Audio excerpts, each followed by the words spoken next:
Hey YouTube, welcome to my channel. I'm RP, and thought I would take you through the process of how I made my Mandalorian helmet. Beskar finish, custom shield.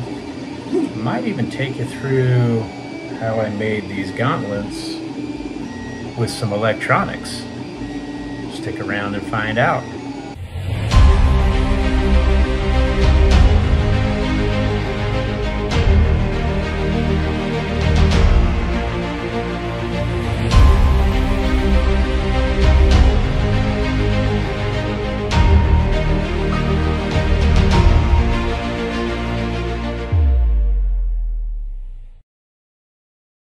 I'm not going to show you how to print the helmet.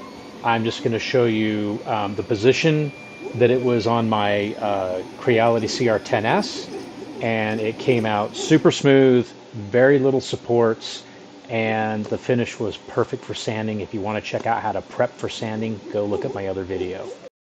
So same thing for the gauntlets. I put them on my larger bed, positioned them in a specific way.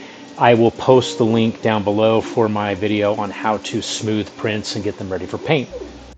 So because we're going to use a graphite rub, it needs a gloss black finish. So 3 light coats on all of the Beskar armor, and you're going to get something that looks like this. If you prepare the piece so it is going to take the paint in a very smooth way, it's going to look extremely glossy, mirror-like.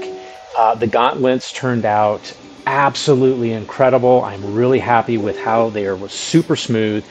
More specifically, the helmet.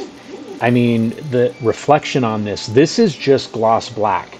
Haven't applied any of the graphite rub to it at this point, and the finish on this has just come out so extremely well. Now, to the graphite rub. So I'll put a link down below as to where I got the graphite rub, but this is really just taking a cotton swab, putting a little bit of graphite rub on it, and rubbing the graphite into the black paint. That's it. You continue to work that product in, polish it through. I did the same thing, as you can see here, with the gauntlets, and it just turned out so remarkably well. And once you get that all polished in, you're going to have a finish that looks something like this. Just look at the shine on this. I mean, you would never know that there was black paint underneath this. It looks chrome, but it has that Beskar finish. The details came through on the side earpieces. That's what I'm calling them. It looks amazing outside. It picks up the natural light just incredibly well. And you can see the reflection, the fine details, all of the, lines stand out. It's absolutely impeccable.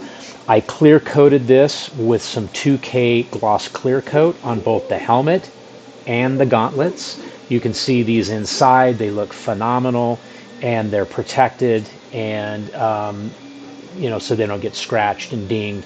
And the graphite powder is not going to get everywhere. It really doesn't rub off anyway. It just is more protecting, the clear coat's protecting it from fingerprints and those types of things. So exceptional shine.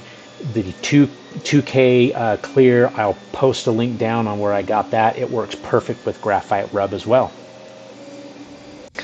So now it's time to make the custom visor. I just taped a piece of paper behind the helmet, outlined it with a pencil, pulled the paper out. Now I have a template.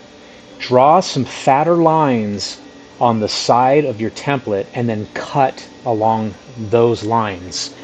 Once you have those lines cut out on your template, then you're going to take that piece of paper and you're going to put it on to this visor. And I will put a link in the description below as to where I got the visor.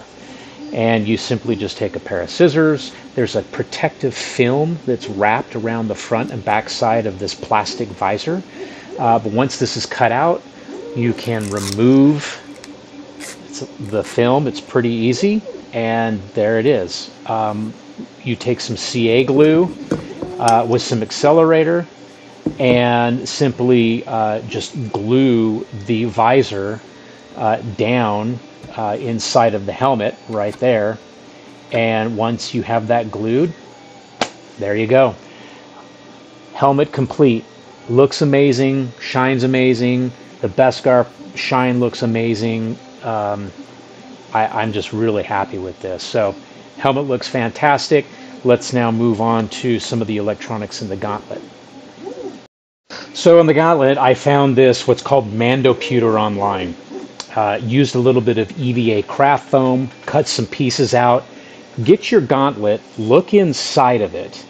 That gauntlet is going to have a recessed window where you're wanting to glue that EVA foam. Kind of makes a nice little protective support for the Mandoputer.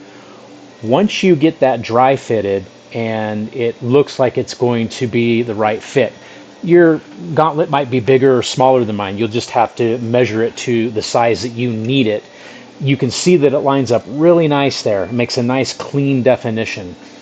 Then you're going to take the Mandoputer, and once you get this, of course, glued in, and you're going to rest the Mandoputer onto that EVA foam. You don't want to glue it, because if you ever needed to change out the Mandoputer, you could easily do this. But all I did is once I got that lined up, I took another piece of EVA foam that was a backing, and I just put some CA glue on the sides, and then I took that and I laid it on top of the Mandoputer. So if I ever needed to remove that, I could. Now I just secure the battery pack with some Velcro and glue that to the back of the battery pack, and then simply adhere that to the side of the gauntlet. And there it is. I have a little switch that's hidden on the inside of the gauntlet, and it turns on and off real easy. Nothing more than that. So there you have it, the Mandalorian armor. All of it's come together so nicely. I can't wait to get this suit finished, but it's looking amazing. Thanks for watching my video. Like and subscribe. Let me know if you have any questions.